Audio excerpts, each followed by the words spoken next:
Bueno, vamos a ponernos en pie, vamos a leer un texto de la palabra del Señor que se encuentra en el libro de los Hechos, capítulo 8, versículos 26 al 31.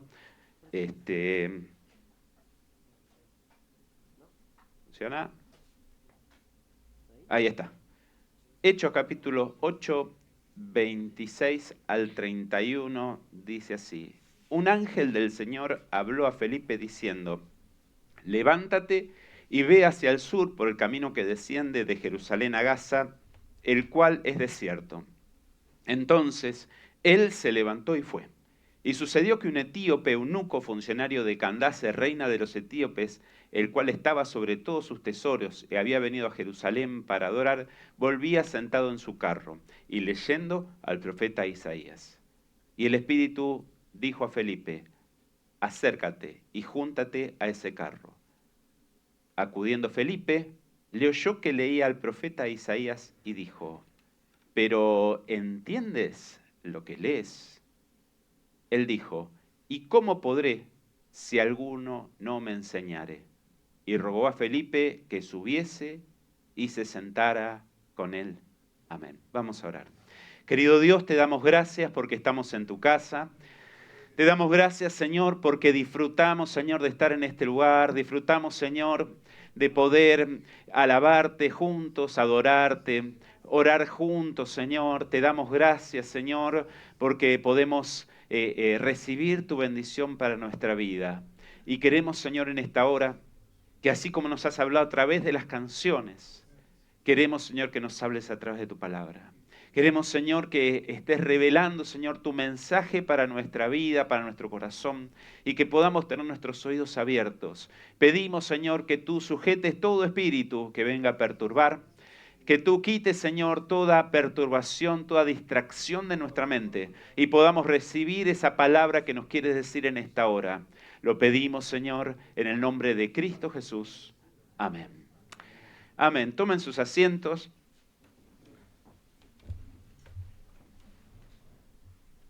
Damos gracias a Dios por leer esto ya es en sí una introducción fuerte, porque estamos viendo primero obediencia y después propósito. En el mismo texto estamos viendo la obediencia, estamos viendo el propósito de Dios, cómo Dios maneja todas las cosas. Que vos estés hoy acá no es una casualidad, sino es un propósito de Dios, porque Dios nos quiere bendecir. Además, hoy es un día especial, pues estamos de fiesta porque estamos juntos y bendecimos el nombre del Señor. Estamos juntos y participamos de la Santa Cena. Y está Verónica que cumpleaños, que me olvidé. Así que saludamos también después a Vero, porque es su cumple este día y que Dios la bendiga muchísimo. Antes de introducirnos en el tema, quería hacer una pregunta sencilla. ¿Quiénes de los presentes tienen registro de conductor, registro para manejar vehículo? Levanten la mano, a ver. A los vencidos. Vigente, bueno, son unos cuantos, tenemos unos cuantos conductores, así que vamos a hacer un ejercicio bien sencillo. Yo les tapé los nombres a la señal de tránsito, ahora vamos a señalar alguna y los que levantaron la mano nos van a ir diciendo cada uno qué significa. ¿Les parece bien? Vamos, ahí está, valiente. Por ejemplo, la cuarta desde la primera línea no significa cancha de básquet, ¿no? No. Y la que tiene la vaquita no significa carnicería tampoco, ¿no? Tenemos para marcar acá, ¿no? Claro. Esto no es carnicería. Listo. Bueno, entonces ya aprobamos el curso. Bien, gracias por la participación de todos. No le vamos a hacer preguntas, pero es la señal de tránsito de nuestro país. Cualquiera que tenga que ir a hacer sacar el registro de conductor tiene que saber el significado de todas esas señales y además tiene que saber manejar y le van a pedir que estacione el vehículo sin golpear el de adelante y al de atrás. Y algunos lugares te hacen una prueba de conducción en un circuito, ¿no? Para ver si respetás las señales. Si vos te subís al auto, empezás a manejar y no te pusiste el cinturón de seguridad, ya desaprobaste el examen. Ya, igual que si vas en moto y no te pusiste el casco antes de subirte a la moto, ya desaprobaste el examen, ¿no? Hay algunos lugares donde los instructores tienen una percepción extrasensorial. Los instructores tienen una percepción extrasensorial. Están sentados en la silla tomando mate y cuando te tienen que tomar el examen, te miran así y ya se dan cuenta que vos sos un excelente conductor. Y te dicen, está bien, anda. ¿no? Se ve en algunos municipios se ve estas personas tienen capacidades extrasensoriales y pueden determinar que una persona conduce bien sin hacer que se suba al auto a manejar, ¿no? Así después nos va, ¿no? Pero bueno, pasa esto. En otros lugares son muy rigurosos, el examen es muy puntilloso. Pero bueno, estas son las señales de tránsito en nuestro país. Y esta es una nueva que hay que agregar.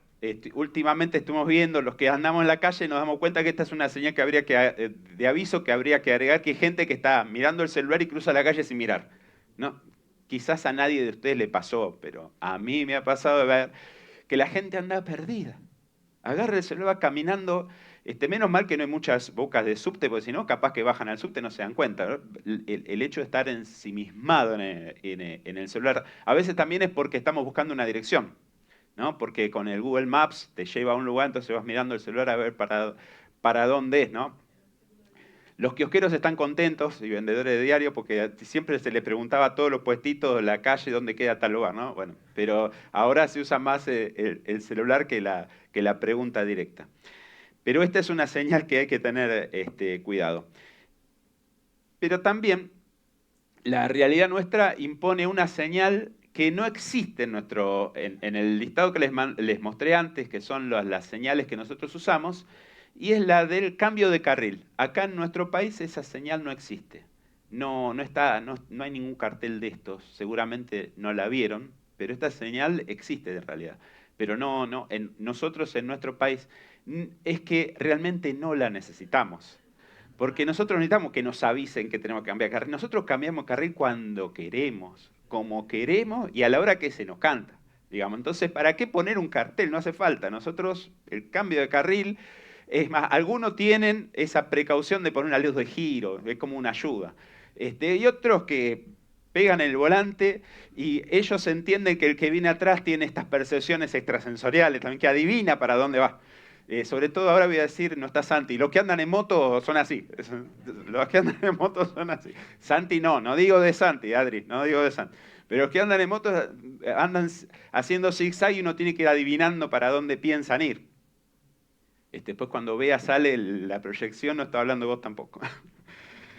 Entonces pasa esto, que a veces hay estos cambios de carril que parece que son medio comprometedores.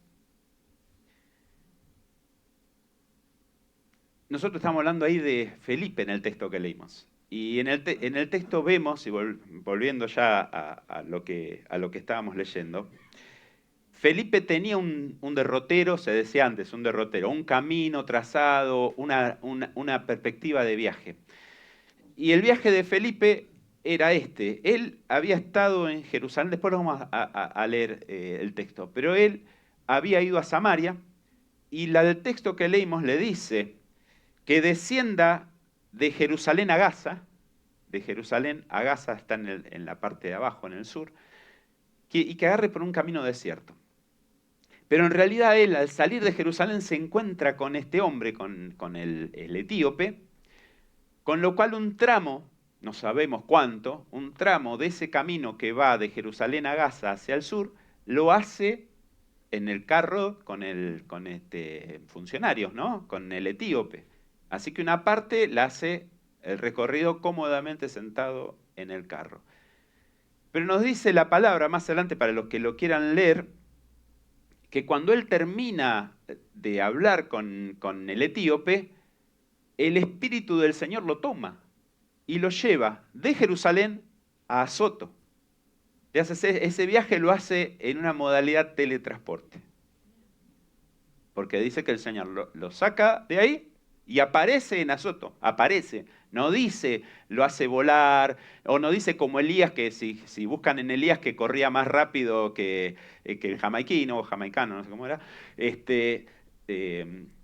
No era ni Usain Bolt, alcanzaba la velocidad que tuvo Elías, porque Elías corría delante de los carros del rey. Así que después el que quiera estudiarlo lo puede estudiar.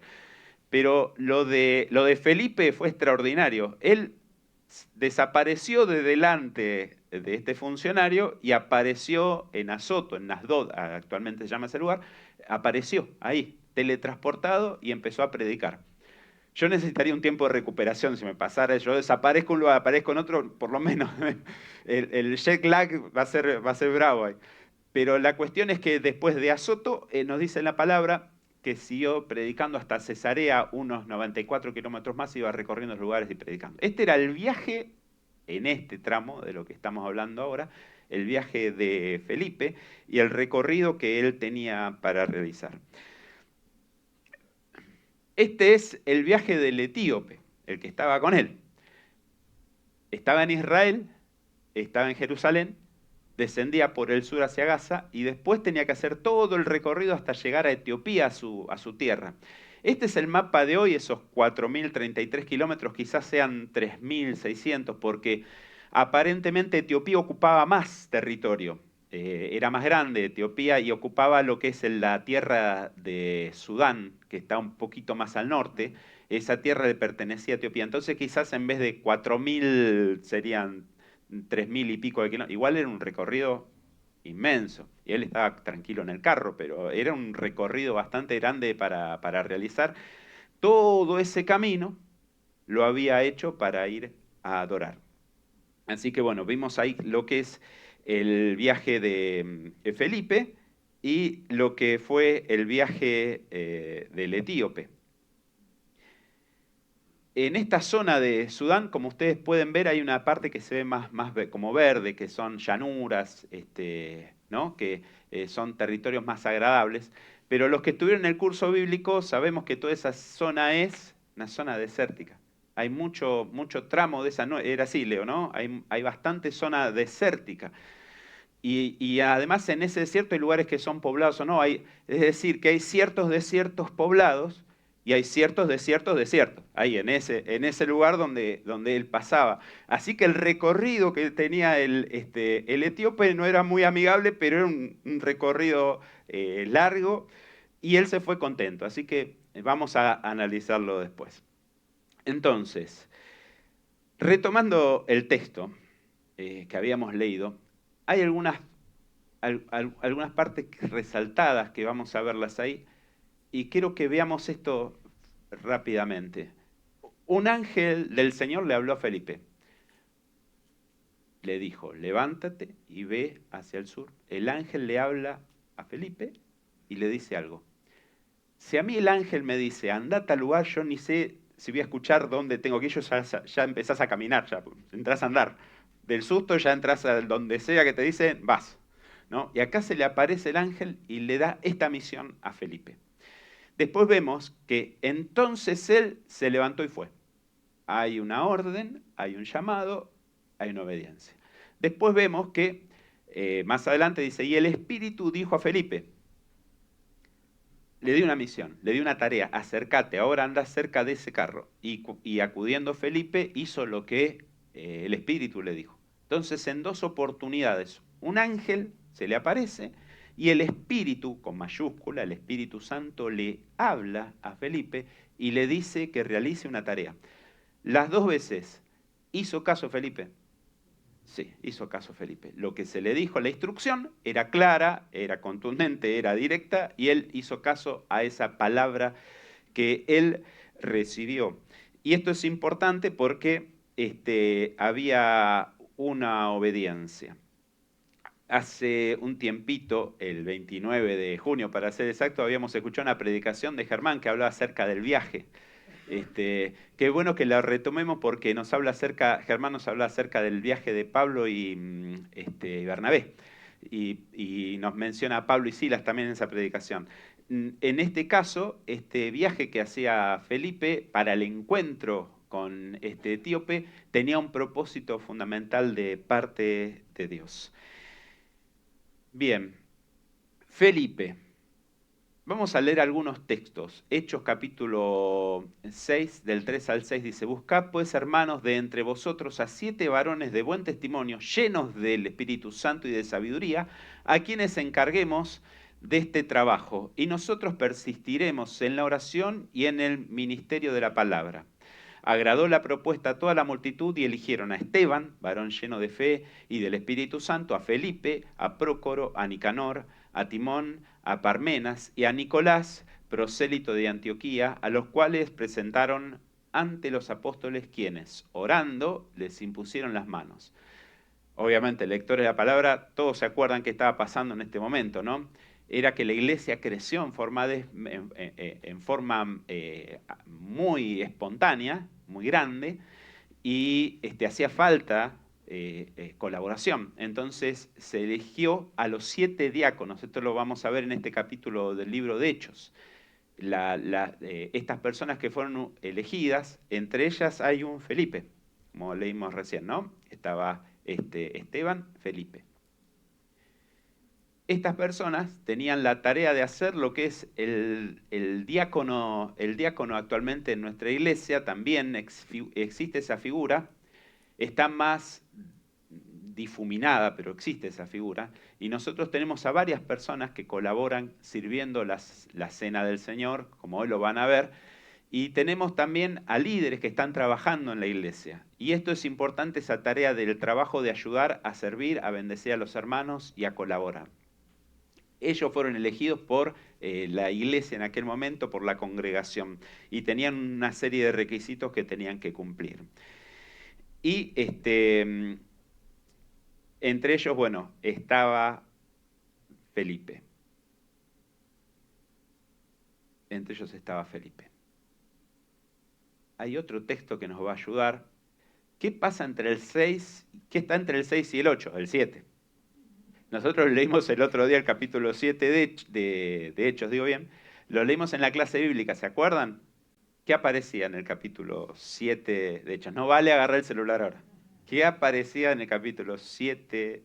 Si el 8 empieza y Saulo consentía su muerte, ya está claro, ¿no? ¿Qué pasaba? Era la muerte de Esteban, ¿sí? Cuando Esteban lo apedrean, el mensaje y la muerte de Esteban. Y entonces leemos Hechos 8:1, dice, y Saulo consentía en su muerte. En aquel día hubo una gran persecución contra la iglesia que estaba en Jerusalén y todos fueron esparcidos por las tierras de Judea y de Samaria, salvo los apóstoles. Pongo el énfasis, salvo los apóstoles. Pongo el énfasis ahí. La persecución que vino es como que hasta ese momento no se tocaba a la iglesia, salvo que habían encarcelado a algunos, salvo que había pasado alguna cosa. No se metían mucho porque era una gran cantidad de gente. Pero envalentonados con la muerte de Esteban, los líderes religiosos salieron a perseguir a todos y todos tuvieron que huir. Cuando dice Samaria, es una palabra muy fuerte que quizás nosotros a veces nos falta el contexto, pero los judíos, los israelitas, tenían una pelea a muerte con los samaritanos. No se podían ver, no se hablaban directamente. Y los judíos, cuando tenían que transitar hacia el norte del territorio, lo hacían esquivando, daban una vuelta grande para esquivar, pasar por Samaria. Cosa que Jesús hizo lo contrario. ¿Qué hizo Jesús? Fue a Samaria, fue a predicar en Samaria. Nos recordamos cuando él agarra a la mujer samaritana que iba a buscar agua. El Señor no tiene esos problemas. El Señor va a todos, a todas las personas, a todos lugares, porque todos merecen escuchar la palabra del Señor. Amén. Pero bueno, para ellos que estaban en Jerusalén, era judío, huir a Samaria era algo bastante fuerte, pero fueron a Samaria. Y así empezó a esparcirse el evangelio en las zonas cercanas, porque Jesús le dijo, me seréis testigos en Jerusalén, en Judea y Samaria y hasta lo último de la tierra. Exactamente, así como nos decía Hilda, hasta lo último de la tierra. Entonces, ¿qué pasó? Están todos en Jerusalén, estaban todos contentos. Estaban todos en su casa, jugaban de local, milagros, bendiciones, comían juntos, disfrutaban la comunión, la comunidad. ¿Y qué pasa con Judea, con Samaria y lo último de la tierra? A veces el Señor tiene que hacer movimientos para que nosotros hagamos lo que a veces sin ese movimiento no lo hacemos. Entonces ahí ese empujón hizo que la iglesia se esparciera y que empezara a ver palabra del Señor en otro lugar. Y esto es lo que pasó en Samaria. La gente fue a Samaria y empezó a predicar. Y entre ellos estaba Felipe. Pero me vas a preguntar, ¿Felipe el apóstol o Felipe el diácono?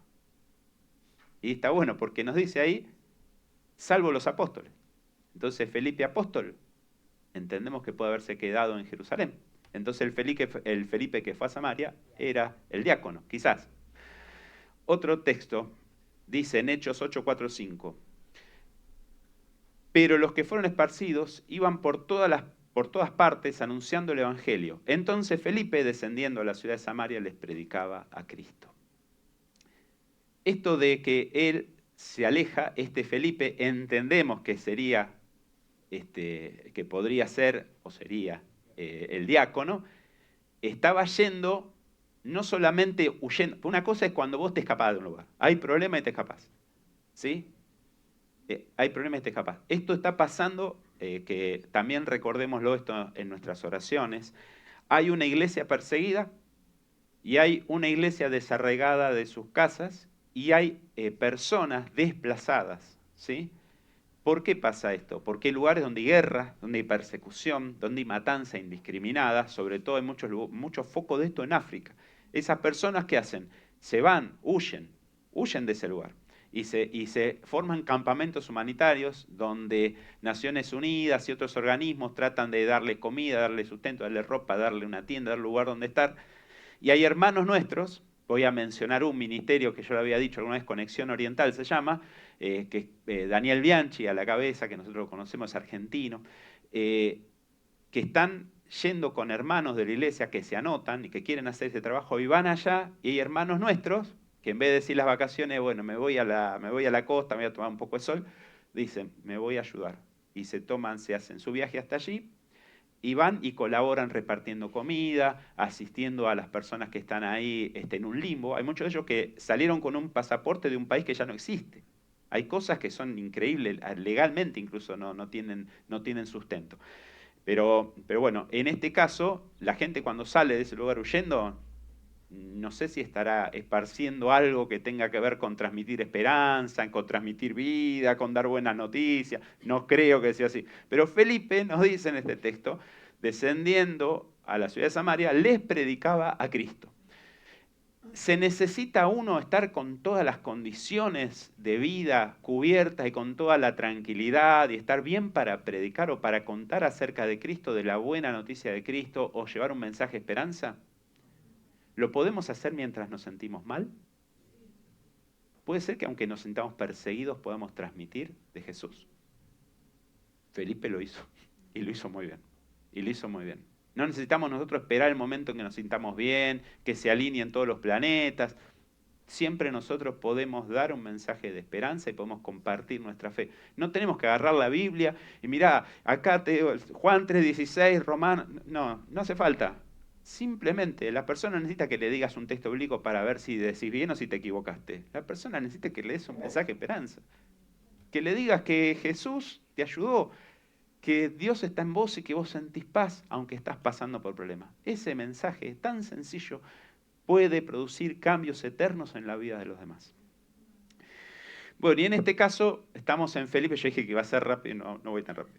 Estamos con la vida de Felipe, entonces entendemos que este Felipe era el diácono y el evangelista, tenía estas dos funciones. Nosotros somos llamados a ser llenos del Espíritu Santo y a ser personas que con sus buenas obras son reconocidas y que además, porque hasta ahí está lindo, pero estamos en casa, y además sirven a los demás y además hablan acerca de Jesús. Ese es el llamado que todos nosotros tenemos. Bien, volvemos al texto porque quisiera resaltar acerca del etíope. Etíope, eunuco, funcionario, había venido a Jerusalén, ya había estado en Jerusalén, había venido a adorar, volvía sentado en su carro y leía al profeta Isaías. Mire qué interesante esto. Estaba regresando a su casa de haber ido a adorar a Jerusalén, haciendo esos 4.000 y pico kilómetros, y volvía leyendo Isaías. En aquel momento no era como hoy que sacás un ebook o te bajás información al teléfono o tenés un libro que puedes llevar en la mano. A veces antes se veía a las personas en el tren, en el colectivo, que iban leyendo un libro, leyendo el diario, en papel, cosa antigua, ¿no? Pero leyendo el diario en papel, Hoy están así todos con el celular. Es el 80% de las personas que viajan en medio de transporte están mirando el celular. O se bajaron una película, están viendo una serie, o están leyendo la noticia, están mandando mensajes. Pero bueno, la gente está conectada. En ese tiempo, contar con una copia del libro del profeta Isaías era porque él era un funcionario y le podría haber pedido un escriba que le transcriba eso para él llevárselo y poder leerlo. Era algo especial lo que él tenía ahí, no cualquiera, no era que cualquiera sacaba así, bueno, vamos a ver qué leemos hoy. No, no todos sabían leer, por empezar, y después saber leer y tener que leer, y justamente eso, que era algo sagrado, era algo especial. Había en este hombre un interés marcado por conocer a Dios. Había un interés. Él demostraba que había un interés. Y Dios, cuando hay una persona que está interesada en conocerle, va a hacer todo lo que tenga que hacer para que esa persona reciba ese conocimiento de Dios. ¿A quién usará el Señor para que esa persona que Él tiene en su corazón reciba ese mensaje? Y ahí, a ver, ¿a qué unidad tengo cerca de él? ¿Qué unidad tengo cerca? Aquí, a ver, ¿quién tengo por ahí a la mano? No, este anda flojo de papeles. El otro ahí le da mucha vergüenza. Y el otro, la verdad, mejor que no diga nada, porque su testimonio va a tirar en contra. Entonces, ¿quién tiene el Señor? ¿Qué unidades tenemos cerca de la persona que Dios le quiere dar un mensaje y le quiere responder a su necesidad? Y ahí estamos nosotros, en el medio estamos nosotros. Entonces, iba leyendo al profeta Isaías. Vamos a ver un par de detalles del etíope. Podríamos decir que era discapacitado, tenía una discapacidad. El que quiera después lee este texto que lo dijo Jesús mismo en Mateo, pero tenía una discapacidad en su cuerpo, ¿sí? Por eso era eunuco. Funcionario de Candace. Era una persona que estaba trabajando al servicio de la reina de los etíopes. Candace no es el nombre en sí, después lo pueden investigar, no es el nombre de la persona, sino es como el faraón, por ejemplo, ¿sí? Es un título que referencia al puesto que esa persona tiene. Candace le decían a la reina de los etíopes, como faraón le decían al rey de los egipcios, ¿sí? Pero es un título, no un nombre propio. Y cosa que increíble para aquella época, porque hoy por ahí lo entenderíamos muy fácilmente, pero en aquella época que hubiera una persona que era una mujer reinando sobre un país, no era muy común. Nosotros vemos que la mayoría eran reyes, pues salían a la guerra, eran guerreros, pero en este caso hubo una sucesión de reinas en aquel lugar, en Etiopía, y justamente nos dice, dice la historia, si quieren ver historia del mundo, hay lugares serios donde leer, nos dice que justo cuando estaban las mujeres, prosperó Etiopía. No sé por qué será. ¿Qué mensaje nos está diciendo? Parece que administra mejor, no sé. Pero la cuestión es que reinaban las mujeres y Etiopía prosperaba. Así que, bueno, este funcionario respondía entonces a la reina de Etiopía. Otra característica era una posición social acomodada, estaba bien, no tenía necesidades, no solamente que era un funcionario más, porque a veces los gobiernos tienen funcionarios de primera, segunda, tercera, cuarta línea, hay muchísimos, pero este era un funcionario de primera línea, así tenía una posición muy especial y muy acomodada. Yo siempre me acuerdo de nuestro hermano supervisor Víctor Pagán, que nos predicó acerca de que él venía de una familia muy acomodada, porque eran muchos hermanos y la habitación era muy chiquita, así que para dormir tenían que acomodarse muy bien para que todos pudiesen entrar. Decía él, vengo de una familia acomodada. Bueno, en este caso era una posición social de que estaba muy bien y que estaba en un lugar de eminencia. Buena situación económica. Si lo pensamos, iba en el carro, llevaba gente, llevaría guardia, custodia, estaba yendo un viaje inmenso, iba a adorar, no es que iba a ser un viaje oficial, él iba a adorar, así que podía darse ese lujo de decir, bueno, me voy a Jerusalén. Y bueno, se iba, estaba bien. Y después, conocimiento de Dios, porque leía la Escritura, había ido a adorar. Así que había un conocimiento de Dios en él por esto que estamos leyendo y mencionando antes. Y regresaba de adorar. Esto es importante.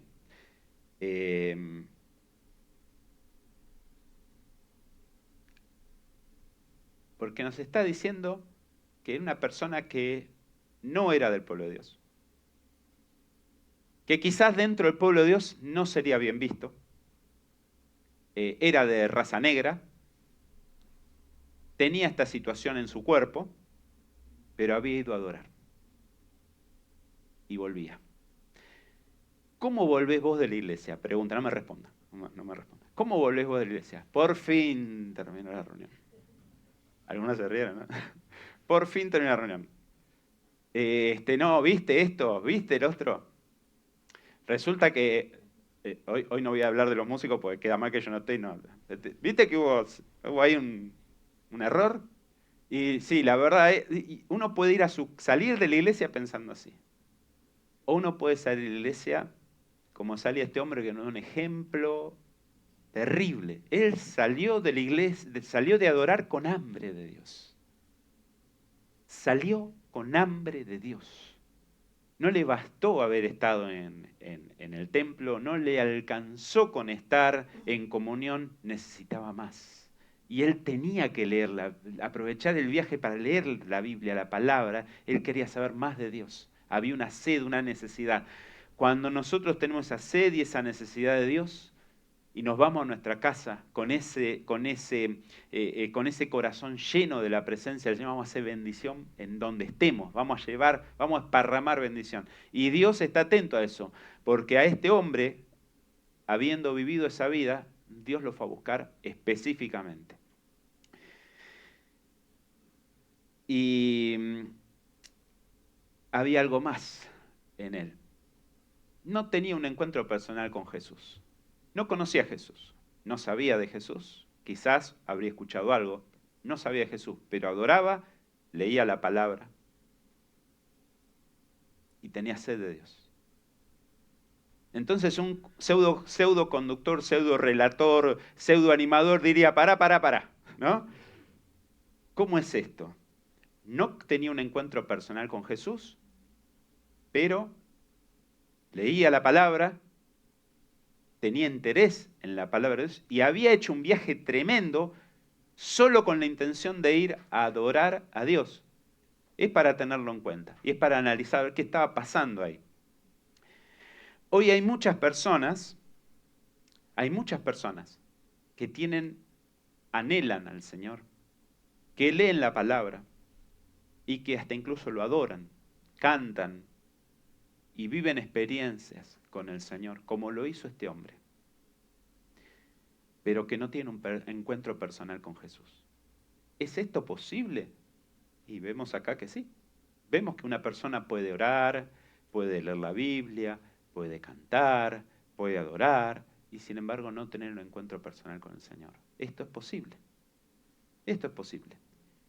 ¿Cuántos de los asistentes a los templos, en general, no voy a decir el nuestro, ¿no? Pero en general, cuántos asistentes a los templos tendrán ese encuentro personal con el Señor Jesús como tuvo este hombre después?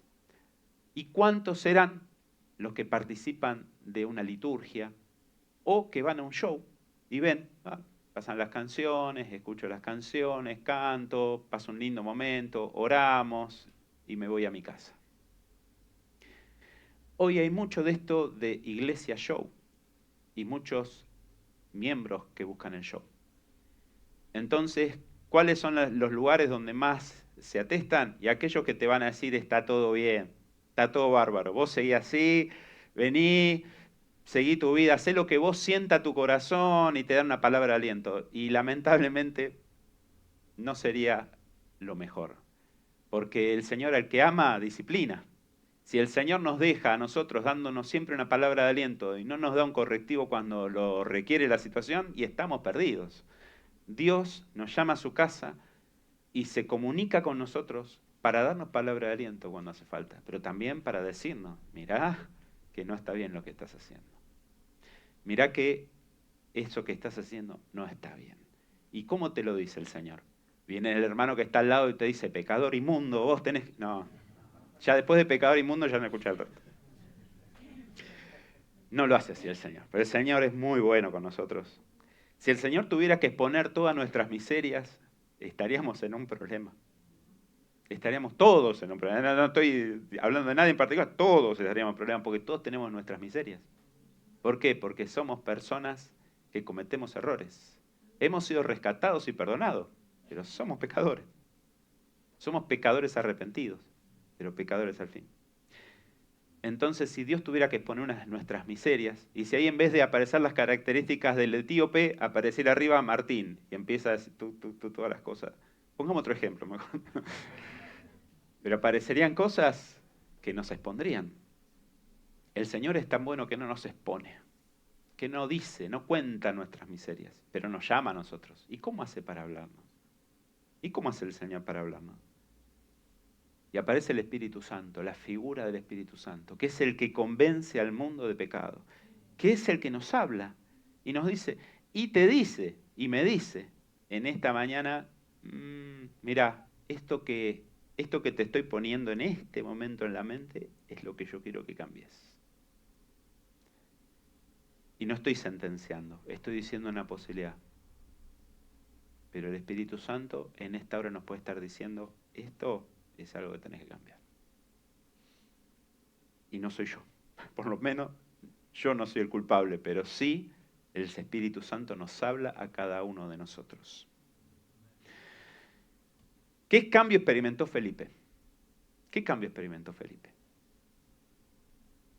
A ver, pensemos juntos, ¿no? No les pido que me respondan todo, pero pensemos juntos. ¿Qué cambio puede haber experimentado Felipe? Y fue el primero, escuchen bien, Pablo fue el apóstol a los gentiles, ¿sí? Pablo fue el apóstol, pero fue Felipe el primero que tenemos testimonio que fue a predicar y a hacer campaña en un territorio distinto, en Samaria encima, que era la contra. Esto es como River y Boca, que va el hincha de River a ayudarle a los hinchas de Boca. Era fuerte para ellos esto. Y estaba ahí Felipe haciendo esa primera incursión. Luego Pablo, que cuando leímos el capítulo, recién leímos acerca de la persecución, Pablo era el principal perseguidor de la iglesia en ese momento. En vigencia Pablo persiguiendo a la iglesia, Felipe predicando el evangelio.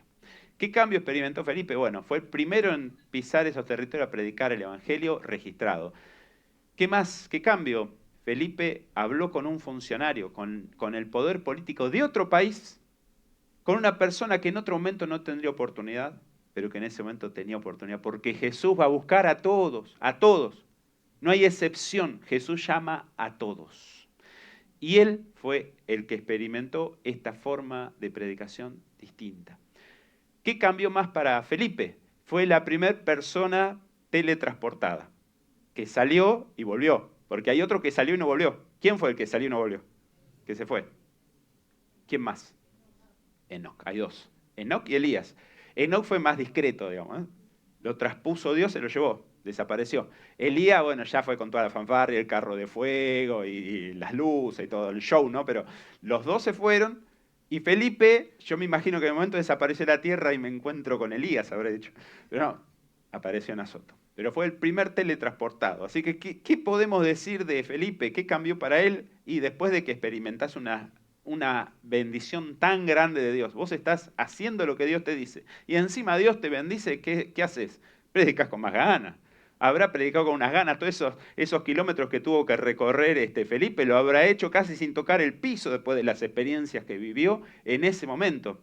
Es lo que el Señor espera de nosotros. Porque el Señor te bendice, te da trabajo, te da casa, te da sustento, te bendice a tu familia. ¿Qué está esperando el Señor? Que camines casi sin tocar el piso y hablando del Señor.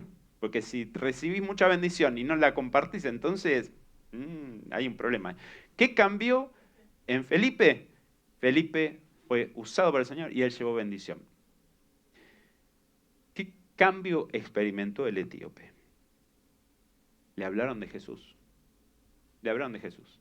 Y él volvió a su casa por el mismo recorrido, con el mismo carro, con la misma gente, con el mismo libro de Isaías, pero con el gozo en el corazón. Con el gozo en el corazón. ¿Por qué? Porque había cambiado en él, que había conocido a Jesús. Se iba con alegría en el corazón, porque conoció a Jesús. Y ese cambio que experimentó el etíope, fue notorio para él, porque él había adorado, porque él había leído la palabra, pero ahora tenía sentido, porque conocía al centro de todo lo que estaba pasando ahí, porque el centro de todo es Jesús. Y si vos tenés todo lo demás, pero no tenés el centro, estás perdido. Si no tenés a Jesús en el corazón, si Jesús no es el centro de tu vida, te estás quedando con todo lo que está alrededor, pero te estás perdiendo lo más importante. Jesús es el centro. Y en ese momento él experimentó el conocer a Jesús, el objetivo de la adoración, el centro de la adoración, aquel por el cual todo lo que fue creado, es Jesús, el Verbo de Dios. Y él tuvo esa oportunidad de conocerlo. Hablamos del cambio de carril, ¿no? ¿Cuándo hace falta un cambio de carril? El etíope necesitaba un cambio de carril. Iba no por el carro, ¿no? El carro iba bien, pero necesitaba en su vida un cambio de carril. Él estaba corrido un poquito hacia un costado, porque le faltaba conocer al centro. ¿Quién es el camino, la verdad y la vida? Él no lo conocía. Necesitaba ponerse en el carril correcto, ¿sí? Ese cambio de carril que necesitaba hizo que su vida se enfoque y que vaya hacia donde tenía que ir. ¿Cuándo hace falta un cambio de carril? Necesidad de liberación, ataduras del pasado. ¿Qué pasa cuando nosotros venimos al Señor? El Señor nos perdona una parte, pero deja otra parte para que después, cuando nosotros reconozcamos, nos perdone. Los que estuvieron en la escuela bíblica, ¿qué dicen? Yo me desilusiono, Leo. Es un rotundo no. No, yo empecé a escuchar, no, para nada, no, jamás. Cuando llegamos a Cristo el Señor, ¿qué escuchamos? ¿Qué aprendimos? Borra todo, fuera, borró el pasado, se acabó, eso quedó enterrado. Pero desde que llegamos al Señor y se borró todo eso, algunas cosas pasan. Algunas situaciones por nuestra propia naturaleza recaemos o hacemos. Y ahí es donde viene el tema. Porque nosotros habíamos sido puesto en blanco, limpio, todo bien, y le abrimos la puerta a cosas que no son del Señor. Y ahí que necesitamos ser liberados, sacarnos esas cosas. Y si tenés en tu vida y analizás que hay cosas que vos no renunciaste, que quedaron dando vueltas ahí, que quedaron pendientes, está el equipo pastoral, Germán, Alejandro, Leo y yo, estamos a disposición para ayudarte en eso. Pero lo importante es salir de esas cosas que vos hiciste y que vos le abriste la puerta al diablo en tu vida y te puede estar afectando. El que le entienda. Y si tenés duda, te podemos ayudar. Falta de propósito. Si nosotros estamos en el Señor y somos vida nueva, no puede ser nuestra vida una vida sin sentido, para nada. Dios tiene un propósito para todos, falta que lo conozcamos. Y la forma de encontrar ese propósito es ponerse en manos del Señor, porque el Señor tiene un propósito para nuestra vida, tiene algo que quiere que nosotros hagamos. Y a veces nos falta a nosotros entender qué es lo que Dios quiere para nosotros. Doble vida. Tiene que ver con acciones, con decisiones, con el lenguaje, tiene que ver con las relaciones. Y no podemos nosotros ser en casa, en el trabajo, en el estudio, distinto de lo que somos acá. Y esto es un problema que marca mucho a la iglesia actual, de que nos terminamos deslizando. Entonces, participamos en la liturgia, pero nuestro corazón no está orientado donde tenemos que estar. Y el Señor nos pide que nosotros tengamos un cambio de carril. Tenemos que ponernos en el carril correcto, y en ese carril no hay doble vida, hay uno solo. Hay un solo carril y un solo camino. Y en ese camino nuestras acciones tienen que ser de acuerdo a lo que Jesús haría, nuestras decisiones. Nuestro lenguaje tiene que reflejar que nosotros somos del Señor. Acá me van a decir, ¿es por las malas palabras? Sí, es por las palabras que no tenemos que usar, pero no es solamente eso. tiene que ver con qué hablamos nosotros, con nuestro lenguaje. Si yo estoy en un grupo de personas que están quejando, ¿viste cómo está la cosa? Sí, está horrible, está todo mal. ¿Qué hago yo ahí? Mi lenguaje es incorrecto. Yo tengo que ser un mensajero de paz, de esperanza. Si estamos en el tránsito y están todos tocando bocina y gritando, y yo soy uno más, digamos, no sería yo, mi lenguaje, mi forma de acción no sería la más correcta.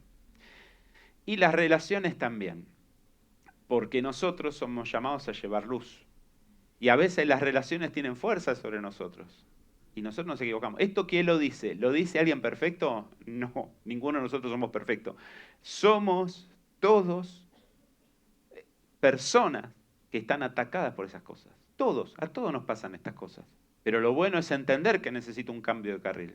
Y pedirle al Espíritu Santo que direccione mi vida hacia el carril donde tengo que estar. Ataduras económicas.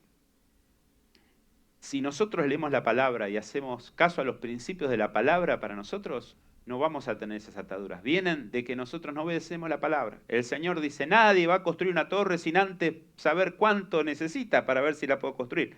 ¿Se acuerdan de este pasaje? Nadie va a construir una torre. Si el Señor tuviera que decirlo hoy, ¿qué diría? Nadie va a agarrar la tarjeta de crédito y comprarse todo lo que se le canta y sin saber después si va a poder pagar el resumen, ¿no? Sería como una parábola moderna. Entonces, hay cosas en las cuales nosotros estamos atados económicamente porque no estamos en la dirección correcta. Y el Señor nos llama a nosotros a que estemos en la dirección correcta. ¿Podés pagar lo que estás comprando? ¿Podés, y si no, pero lo pago en cuotas? Y vos tenés certeza de que vas a... A veces que tenemos que tener esa inteligencia de parte del Señor para saber hasta dónde estamos bien y dónde estamos atándonos nosotros mismos, nos estamos poniendo una soga alrededor y haciendo el nudo en algo que nos va a traer problemas a futuro. Hay personas que dicen, yo tengo fe. Yo tengo fe, sí. Hay un cantante que decía que tenía fe. No sé por dónde anda. Yo tengo fe. ¿Sí? Buenísimo, me alegro por tu fe. Yo tengo fe que si Dios quiere que yo tenga eso, me va a dar los recursos para comprarme eso. Esa es mi fe. Y yo creo que Dios me quiere bendecir, pero el Señor me va a dar los recursos para tener eso. O me va a dar la capacidad de ahorro. Voy a poder ahorrar. Pero si yo no tengo cómo comprar y agarrarme de la tarjeta de crédito, voy a estar en un problema. Hay personas que se han endeudado y han perdido todo, hasta incluso la casa, por algún crédito hipotecario, porque piensa que lo va a poder pagar. El Señor nos llama la atención en esto, que no nos atemos económicamente, que seamos libres. El que debe plata es esclavo del que le prestó. Entonces, hay veces que no hay forma de acceder a algo sin una ayuda. Voy a usar a Leo, que tengo confianza, de ejemplo. Yo tengo que pintar mi casa. No es verdad, pero... sí, le vendría bien una pinta. Pero yo tendría que pintar mi casa. Y me dicen, te sale... Santi me pasa un buen presupuesto de amigo. Y me dice, te sale 1.000.000 de pesos la pintura. Bueno. Y yo tengo 900.000 pesos. Me faltan 100. Y tengo la oportunidad de hacerlo ahora. Entonces le digo, Leo, ¿no me prestás 100.000 pesos? Me dijo que sí, ya ustedes son testigos. Bueno, entonces le digo a Leo, yo de 900 le pido 100, es una ayudita. Es algo que yo puedo devolver. Pero si yo tengo que gastar ese 1.000.000 de pesos y le digo, Leo, ¿no tenés 900.000 pesos para...? Como que estoy equivocado, ¿no? Bueno, a veces nos parece gracioso, pero muchas veces caemos en estos errores. Y pidámosle a Dios sabiduría, no meternos en una atadura económica. Y si estamos en una, salir de la atadura. Cortemos la tarjeta. Había alguno que lo metía en el congelador, no sé, hacé lo que sea. Con la tarjeta, revoleala, no la pierdas, lo único, ¿no? Beatriz, no perdemos la tarjeta. Simplemente sabiduría de parte de Dios para no meternos en una atadura económica. Amistades tóxicas. Dice en la palabra, el que busca amistad con el mundo se constituye enemigo de Dios. ¿Qué significa eso? Es así de fácil. Es así de fácil. ¿Qué tengo que hacer? A todos mis amigos les voy a mandar WhatsApp y les voy a decir, no soy más amigo tuyo porque me constituyo enemigo de Dios y no me escriba nunca más. No sería eso. Pero ¿dónde yo busco mi nexo? ¿Dónde busco cuando estoy en necesidad, ¿a quién recurro? Pues la canción que cantaba Harry nos explicó muy bien. Cuando estamos en necesidad, ¿a quién acudimos? A Dios. Y si yo tengo a Dios y necesito un hermano con quien hablar, o una persona con quien hablar, ¿a quién recurro? A un hermano. Las damas, me imagino que entre las damas se juntan los miércoles y hablan, che, necesito que ores por mí porque tengo este problema. ¿Lo hacen las damas? ¿Los jóvenes también lo hacen? Los varones ya sé. Las mujeres, los jóvenes también lo hacen. Cuando vos, los jóvenes, ¿qué dicen? Bueno, voy el sábado, nos reunimos con los chicos y después, bueno, pero mis amigos en realidad son la facu, la escuela, el de lado del barrio, que conozco, y con ellos hablo más cercano y le cuento lo que me pasa. Y no sé qué ayuda vas a tener ahí. Porque cuando hables con un amigo que no es del reino, el consejo que te dé, no sé cómo será. No sé. Ahora sí sé que si vos te acercás a los hermanos de la iglesia, van a poder no solamente ayudarte, sino van a poder orar por vos. Y eso cambia todo. Eso cambia todo. No es lo mismo que te diga, a mí me parece tal cosa, que te diga, vení, vamos a orar juntos y lo ponemos en oración y el Señor te va a bendecir. Hay amistades que son tóxicas y hay veces que nosotros tenemos que saber, personas que nos traen problemas, que nos traen carga, no por eso los vamos a desechar, le hablamos del Señor, pero nosotros tenemos que fijarnos hasta qué punto nos tenemos que acercar cuando tenemos una persona que nos está haciendo daño. Falta de paz, pues insomnio, miedo, frustración, hay un montón de esto. Cada una de estas es para hablar largo al respecto. Pero la falta de paz es una forma en la que nosotros entendemos que hay algo nos tiene que hacer ruido, nos hace ruido. Voy a citar acá a mi querida esposa, que ella dice, cuando algo yo sé que no es del Señor, no me da paz. Dice, y cuando yo siento paz, entiendo que es algo que me está hablando el Señor, ¿no? El Señor actúa en nosotros con la paz. Si yo hago algo que está bien con el Señor, voy a sentir paz, porque estoy alineado, porque estoy en línea con el Señor. La paz va a ser la forma en que Dios me está mostrando. Y si no tengo paz, ¿qué tengo que estar pensando? Y hay algo que tengo que revisar. Tengo que hacer un chequeo general y mirar qué es lo que está pasando. Y ver en qué carril me estoy moviendo. Proverbios 14:12, cerrando. Hay camino que al hombre y a la mujer le parece derecho, pero su fin es camino de muerte. Proverbios 14:12. Que a veces nuestro camino puede parecernos bueno, pero al final no termina tan bien como nosotros quisiéramos. Pero Proverbios 16:25, para reconfirmar, te dice, hay camino que al hombre le parece derecho, pero su fin es camino de muerte.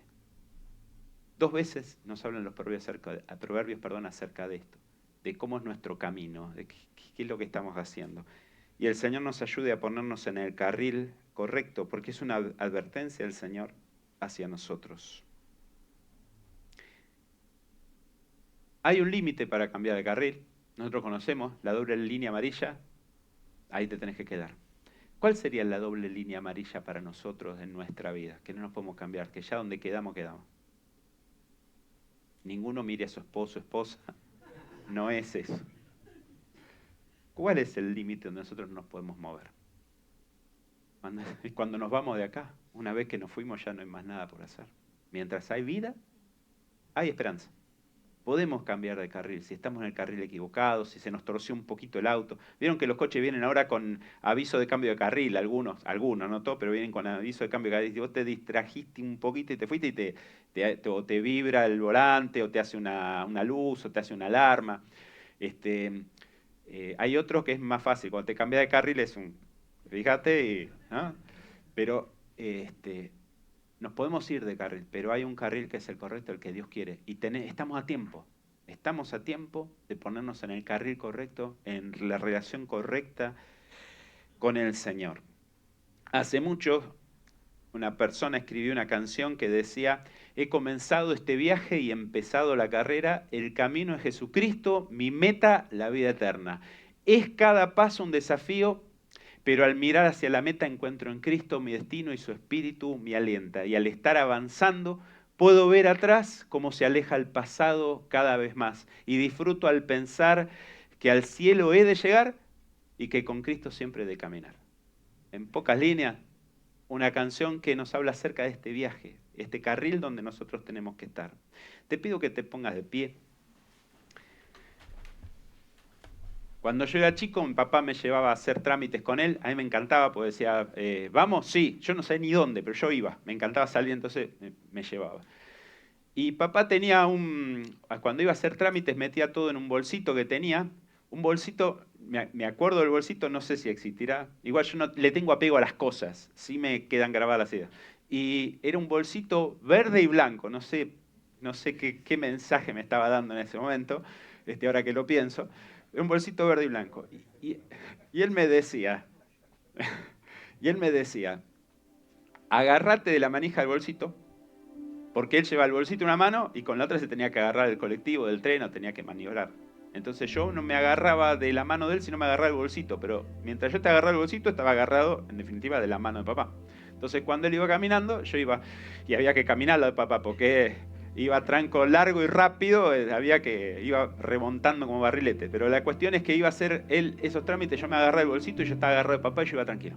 Y yo iba mirando todo, pero iba agarrado del bolsito de papá. Y se subía al tren, al colectivo, y yo no sabía para dónde iba ni qué camino iba a tomar, pero yo estaba agarrado de él y yo iba tranquilo, iba en paz.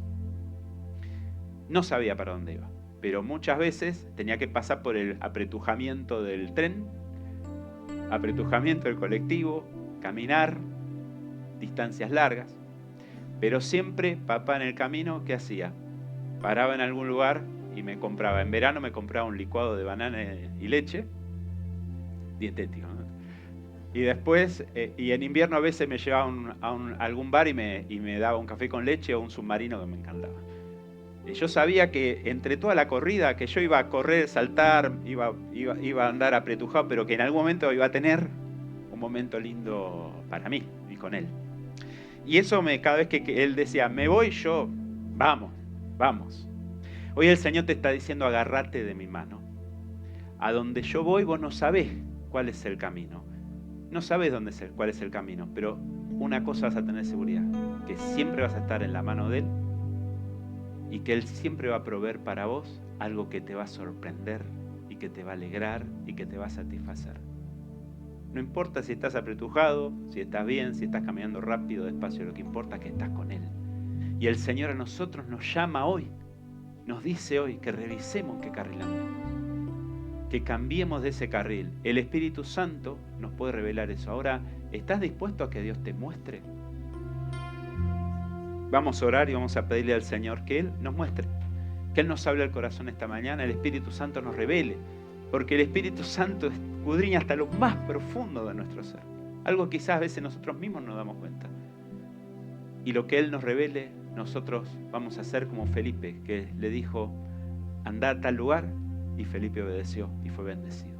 Señor, en esta mañana te damos gracias porque estamos en tu casa, porque nos hablas al corazón a cada uno de nosotros. Te damos gracias, Señor, por este ejemplo de Felipe, la obediencia, la prestancia para hacer tu obra, Señor. Y nosotros queremos ser así, Dios. Queremos tomarnos de tu mano e ir a donde tú nos digas y hacer lo que tú quieras que hagamos. Tu Espíritu, Señor, le habló a Felipe y le dijo, acércate a este hombre. Y él se acercó y fue de bendición. El Espíritu, Señor, nos está hablando en este momento al corazón. Señor, no nos expones públicamente con nuestras fallas y nuestros errores porque nos amás, porque nos cuidás. Pero sí tu Espíritu en este momento está hablando a nuestro corazón y nos está mostrando, Dios, hay cosas que nosotros tenemos que resolver. Señor, tu Espíritu nos está hablando al corazón y nos está diciendo que hay una acción que nosotros tenemos que tomar. Y en esta hora, Señor, no queremos ser desobedientes a la voz de tu Espíritu Santo, sino escucharte, obedecerte. En esta oración, Señor, silenciosa, en esta oración tan personal en tu presencia, te pido, Señor, que a cada uno de nosotros nos reveles y nosotros podamos, Señor, ser fieles y obedientes a tu voz, Señor, porque nos amas, porque nos hablas y porque quieres bendecirnos. Ahora, Señor, al acercarnos, Señor, a tu mesa, como cantaban nuestras hermanas, Señor, podamos tener presente, Señor, que no podemos acercarnos a tu mesa de cualquier manera, Señor, sino que tenemos que hacerlo, Señor, en obediencia, en limpieza, en santidad, y podamos hacerlo de esta manera. Señor, en esta mañana, quizás haya alguien que tiene que cambiar de carril. Y Señor, en esta hora, tu Espíritu nos dé la fortaleza para reconocer nuestra necesidad de ti, Señor, y poder tomar la acción que corresponda, porque tú nos das tiempo. Todavía estamos a tiempo, Señor, todavía podemos hacerlo. Y tu palabra nos insiste, Señor, para que nosotros revisemos, Señor, nuestra vida y podamos ser bendecidos. Te damos gracias, Señor, por todo lo que nos decís en tu palabra. Te damos gloria a ti, Señor, en el nombre de Jesús.